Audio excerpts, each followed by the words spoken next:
Trouvez tout. Vraiment tout.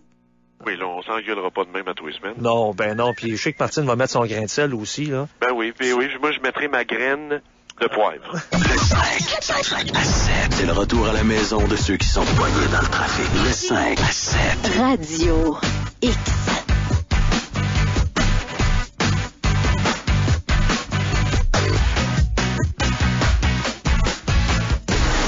Quitter le Québec. On parle avec un Québécois ou une Québécoise quelque part sur la planète. Loin d'ici, loin en Titi. Bon, ben Marc-André, c'est la fin de l'émission et on se dit qu'on s'en est quand même bien sorti sans Danny. Ouais, pas peu. Il est pas obligé de revenir lundi. Oui, non, c'est ça. Fait que j'ai dit aux auditeurs, tu sais, de souhaiter un prompt rétablissement, mais quand même pas si vite que ça. Voilà, on est bien sans lui des fois. Hey, on fait notre petite chronique du vendredi, quitter le Québec. Mais là, on s'en va faire un petit tour dans le sud. Puis je pense que, ouais, c'est peut-être chaud, mais pas si chaud que ça. On s'en va. Ça commence à être tentant là, d'aller dans le sud à ce temps-ci de l'année. Regarde, on a quoi, le moins 10, moins 15 aujourd'hui. Avec un bon rhume comme ça, là. Cette nuit, moins 17. Bon, OK, là, ça va être beau. Oui, c'est ça. Fait qu'on va faire un petit tour en Caroline du Sud, rejoindre Stéphane Bourbeau, qui a quitté le Québec depuis quand même un petit moment. Bonsoir, Monsieur Bourbeau. Bonsoir. Ça va bien? Oui, ça va très bien, vous? Oui, alors vous avez quitté le Québec pour de meilleurs cieux, si on peut dire ainsi.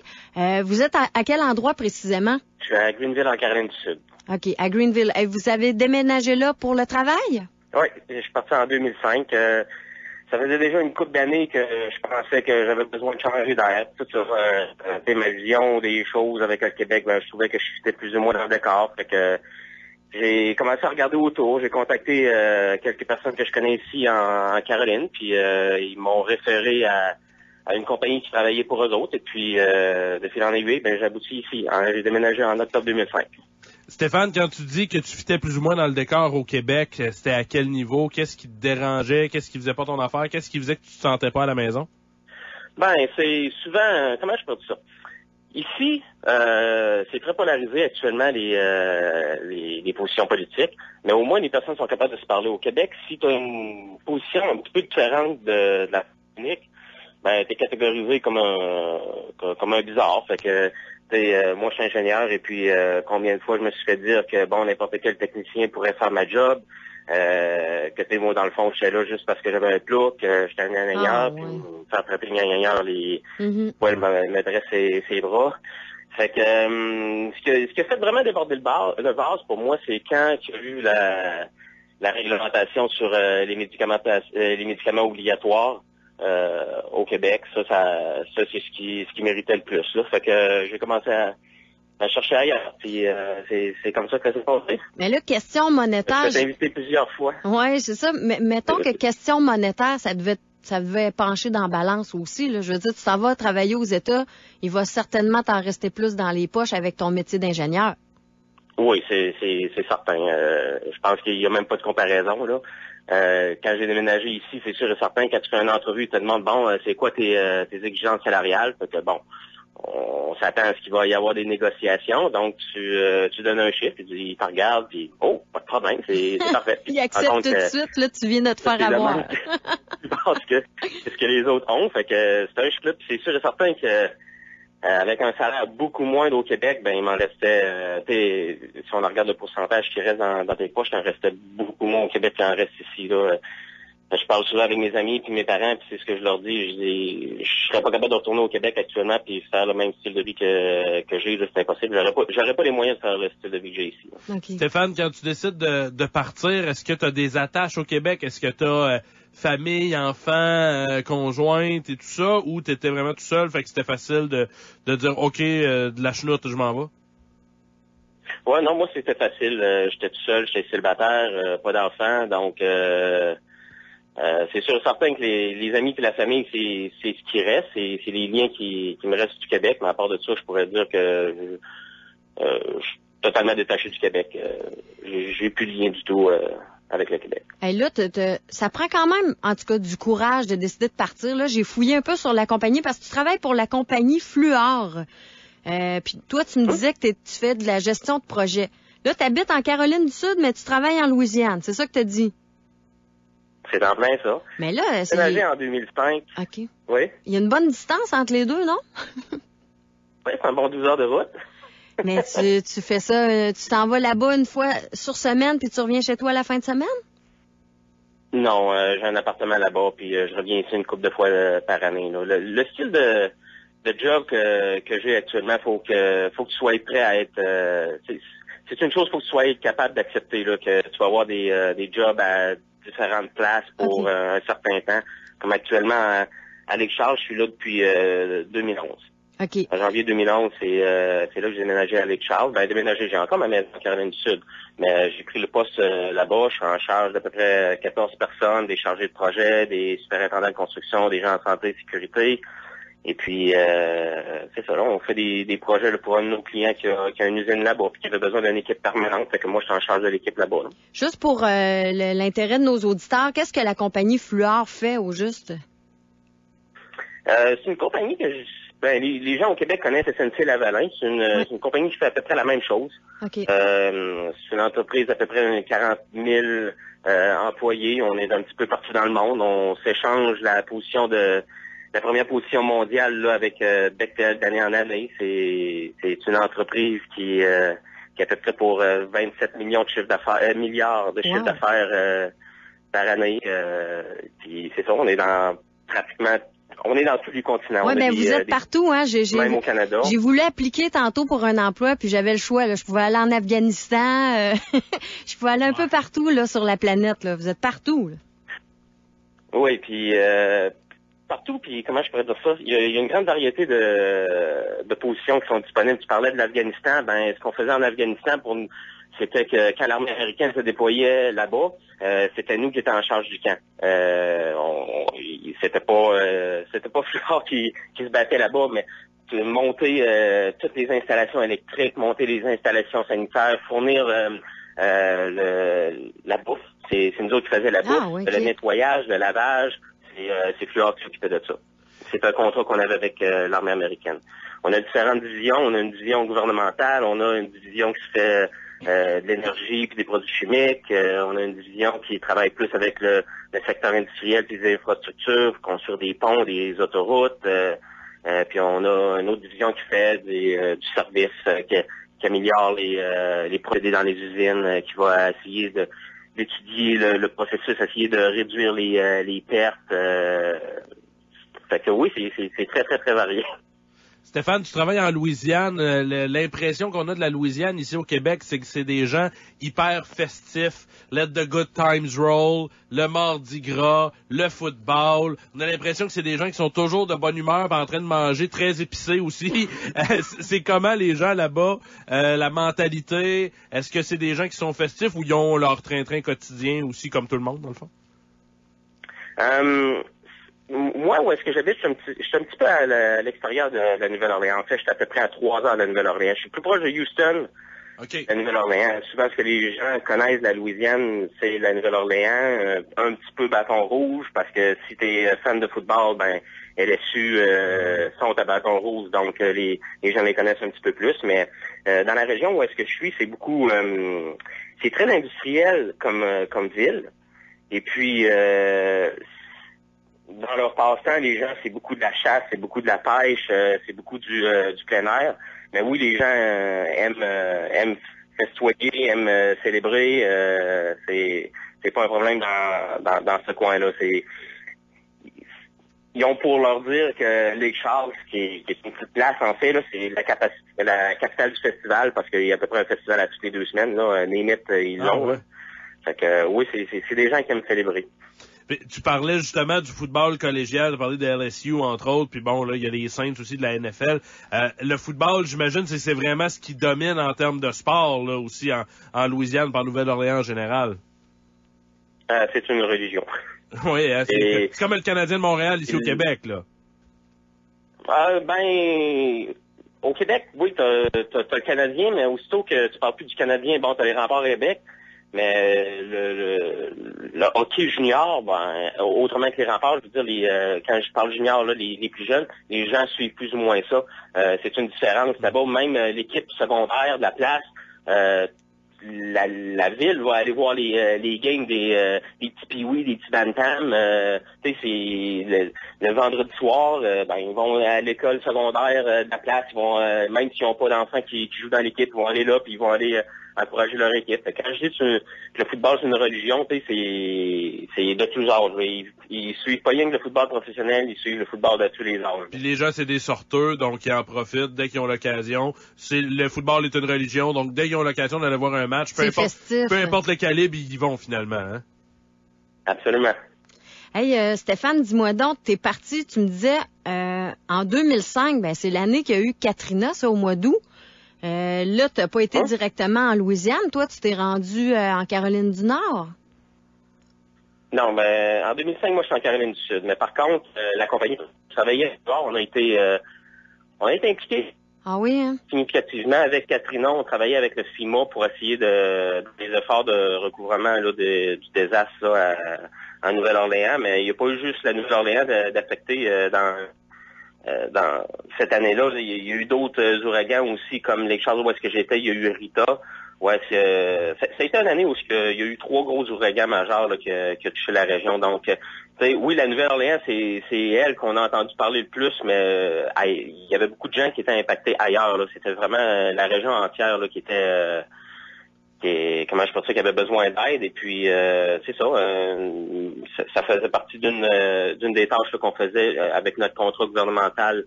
C'est qu'on aidait là à rétablir les infrastructures, ouvrir les routes, réinstaller l'électricité, fournir du logement temporaire là, pour les gens qui en avaient besoin, faire de la distribution de bouffe. Puis ça, on faisait ça avec le FEMA, là, avec l'agence gouvernementale là, qui intervient là, quand il y a des désastres. Là. OK. Comment que c'est presque 10 ans après le catastrophe? Physiquement, il n'y a plus grand signe. Je suis allé à la Nouvelle-Orléans il y a environ il y a 2 ans. Je suis allé pour la fin de semaine du Mardi Gras. Et puis, dans la ville en tant que telle, tu vois pas, en tout cas, dans les secteurs touristiques, tu vois pas vraiment de signes. Les choses ont été reconstruites. Mais il y a toujours des impacts au niveau social. Hein, et que, tu sais, il y a des gens qui reviennent jamais. Il y a des gens qui avaient des business puis qui ont décidé que ils ont tout perdu ou peu importe, ils ont pris le chèque des assurances, ils ont dit non, ça me tente pas de revivre quelque chose du genre, donc ils vont déménager. Souvent, ce qui arrive, c'est que les gens qui sont un petit peu plus en moyen ou qui ont des opportunités d'avoir des jobs ailleurs, ils bougent. Ce qui reste, souvent, c'est pas nécessairement la crème sociale, que je dirais. Donc, tu sais, ça amène beaucoup de problèmes. Le taux de criminalité a beaucoup augmenté en Nouvelle-Orléans, même à Lake Charles, nous autres, c'est ce que les gens sur place me disent, que depuis qu'il y a eu les ouragans, la criminalité a changé, ça a augmenté. Il y a certains secteurs qui sont plus aussi sécuritaires qu'ils l'étaient.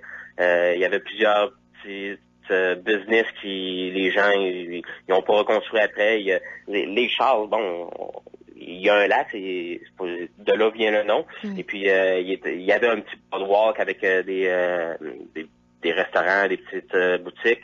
Et puis après l'ouragan, ça a tout été détruit. Puis même aujourd'hui, ça n'a jamais été reconstruit. Là. Ah oui. Stéphane, tu parlais de Mardi Gras tantôt. Quelle sorte de party que c'est? On entend tout plein d'affaires comme quoi que c'est Mardi Gras, c'est complètement fou, que les filles enlèvent leur brassière à tout bout de champ. C'est comment aller au Mardi Gras? Est-ce que c'est une expérience d'une vie puis on s'en remet jamais vraiment? Différent de ce côté-là, je suis allé, je l'ai vécu, puis pour moi, c'est c'est ça. Moi, ça m'a pas vraiment impressionné, là, pour être honnête, là. Oui, c'est impressionnant, là, les gens qui sont dans les rues, comment t'appelles ça, les chars allégoriques, c'est vraiment impressionnant. Ça, le bain de foule, tu te promènes sur Bourbon Street, puis t'es vraiment épaule à épaule. Mais pour moi, c'est ma vision quand j'ai vu ça, c'est à peu près plus que 50 000 personnes là, sur Bourbon Street. Il doit y avoir à peu près ça, 50, 100 000 personnes. Là, puis c'est un parti d'adolescents de 15 ans qui sont sous qui savent pas, pas se contrôler. C'est plus un spring break qu'autre chose finalement? Oui, c'est définitivement pas une place où est-ce que j'emmènerais mes enfants, pour être honnête. Là, t'es en congé aujourd'hui?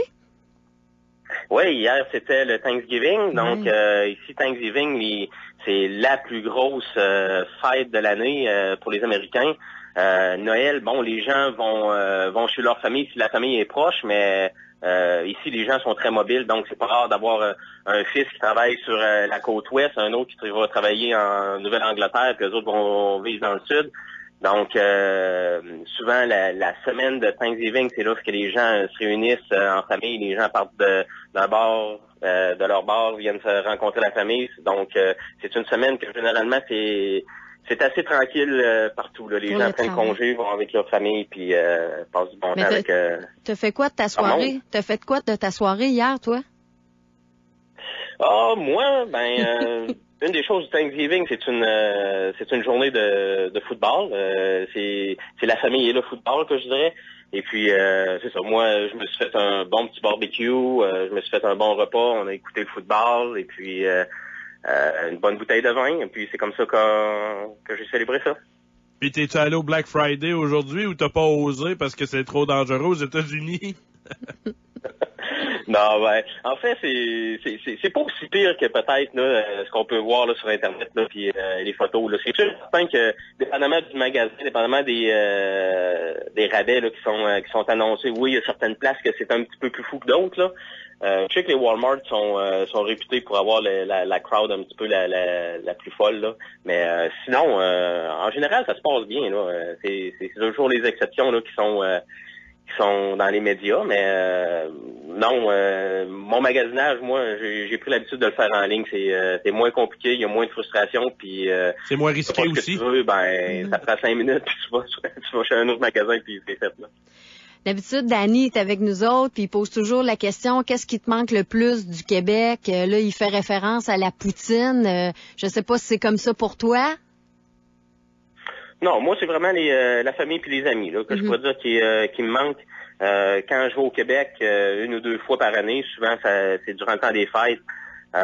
C'est sûr et certain que je vais manger ma poutine Ashton, mais c'est pas la nourriture, c'est pas nécessairement ce qui me manque le plus. Ici à Greenville, c'est une belle petite ville on a une très belle offre au niveau des restaurants, on peut manger très très bien.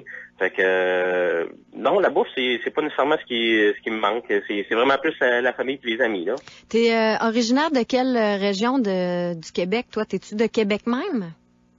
De la ville de Québec, oui. Ah, OK. Parfait. En tout cas, aujourd'hui, nous, on a de la neige, il y a mouillé, maintenant il y a neigé cette semaine. Il fait frais. Ouais, il y a neigé cette semaine, il y a plu dans la journée après, ça a été un peu bordélique sur les routes, il fait moins 15 à peu près, grosso modo. Tu manques pas grand-chose en ce moment, mais quand même, on sent qu'on s'en va vers Noël. Fait que quand même, on a la blancheur là, des bancs de neige là, qui commencent à se créer autour de nous. Mais écoute, Stéphane, merci beaucoup pour l'entretien. Merci de nous avoir donné de ton temps à cette journée de congé que tu avais.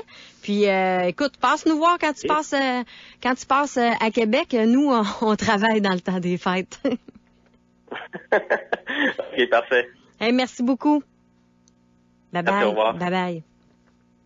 Fait que ça termine notre grosse soirée, mon cher. Je pense que t'as hâte d'aller te coucher, peut-être, toi. Ah, ben, surtout de me décongestionner, ma chère Martine. Ouais, t'as veillé tard, toi, hier. Hein? T'as veillé pas plus tard que moi. Fait que tu t'es pas donné de chance. Le party BBM, quand tu penses que tu vas le garder tranquille, c'est toujours là que tu vas être le plus. Ouais. Donc, c'est ce qui est arrivé.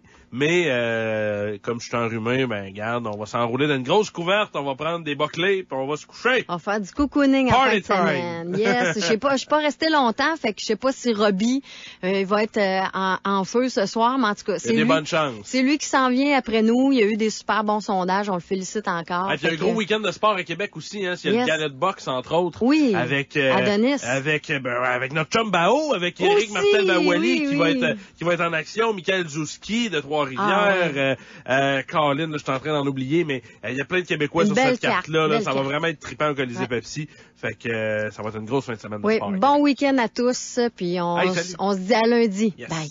Le 5 à 7 avec DH, Martine et mal. Radio X. La capsule événement, une présentation de Portes et Fenêtres Caron et Gay qui vous fait actuellement une offre du tonnerre. Achetez des portes et fenêtres avec le verre double énergétique et faites l'installer avant le 31 mars et on vous donne le verre triple Isomax. En plus, obtenez jusqu'à 20% en crédit d'impôt grâce au programme Éco-Rénov. Détails dans vos succursales Caron et Gay sur caronetgay.com. Capsule. Radio X. Capsule événement. Ce vendredi 29 novembre, l'Isothermique de Thetford Mines, qui bataille pour le premier rang au classement général de la Ligue nord-américaine du hockey, affronte les Braves de Valleyfield à 20h30 au centre Mario Gosselin. L'ailier droit Michel Ouellette vous en mettra sûrement plein la vue, lui qui s'approche du premier rang des marqueurs de la Ligue. Tout est en place pour une grosse soirée de hockey. Pour plus d'infos, allez sur la page Facebook de l'événement. Les gars, il y a un méga party chez Québec Brou samedi le 30 novembre pour le Gala de boxe. N'oubliez pas que la grosse bouteille est au prix de la petite et qu'un band sera sur place par la suite. Notre séduisante équipe vous attend, Québec Brou, 1155 Boulevard Amel. Il y a la toute nouvelle boutique mercenaire.com qui vient de voir le jour, le timing parfait pour le temps des fêtes. En promotion, il y a l'équivalent des taxes qui vous sera remis en carte cadeau. Donc, vous achetez un cadeau et on vous en remet un en plus. Pour acheter du Fox, Troy Lee, Scott Unit, Famous, 100%, Matrix, Fly, allez sur boutique TIK mercenaire avec un S.com ou au 987 route de l'église à Sainte-Foy. Et finalement, venez profiter de nos promotions sur nos motoneiges chez RPM Rive-Sud. Vous savez, ça fait 10 ans qu'on roule ensemble. Il y a des VTT également, véhicules côte à côte, parce que cet hiver, on va en avoir de la neige. 5 marques sous un même toit. Yamaha, Polaris, Kawasaki, Suzuki et Victory. C'est chez RPM Rive-Sud à Lévis. C'est le week-end Black Friday chez Stéréo Plus. Profitez de rabais exceptionnels et en plus, José vous offre 2 billets pour le grand rire des fêtes. Prenez le système de cinéma maison Lifestyle T20 de Bose avec la technologie Unify et sa télécommande qui intègre tous vos appareils audio-vidéo à seulement 1699 $. C'est un rabais de 500 $. En plus, José vous offre 2 billets pour le grand rire des fêtes. Pour les meilleurs prix et les meilleurs conseils pendant le week-end Black Friday, Stéréo Plus, 628-9000. Chez Future Shop, on croit que le solde du vendredi noir est trop court. Impossible de concentrer toutes nos aubaines incroyables en une seule journée. Alors notre solde du vendredi noir s'étend à tout le week-end. Cette fin de semaine chez Future Shop, économisez 250 $ sur une télévision haute définition 1080p DEL 55 pouces de LG pour seulement 792,49 $. C'est le solde du vendredi noir, tout le week-end, chez Future Shop. Consultez la circulaire ou futureshop.ca pour tous les détails. La vie à tous les chats. Le samedi 30 novembre, Les Tourneaux vous invite à la journée Royal Canin. Il y aura 25% de rabais sur tous les jouets. Recevez un sac de litière agglomérante City Classic 7 kg à l'achat d'un sac de Royal Canin. Et le représentant sera sur place le 30 novembre chez Les Tourneaux. Matelas Bed Pure Queen avec mousse mémoire de la NASA en spécial à seulement 799 $. La qualité du fabricant. 1605 Henri Bourassa. Vous êtes tanné de courir partout?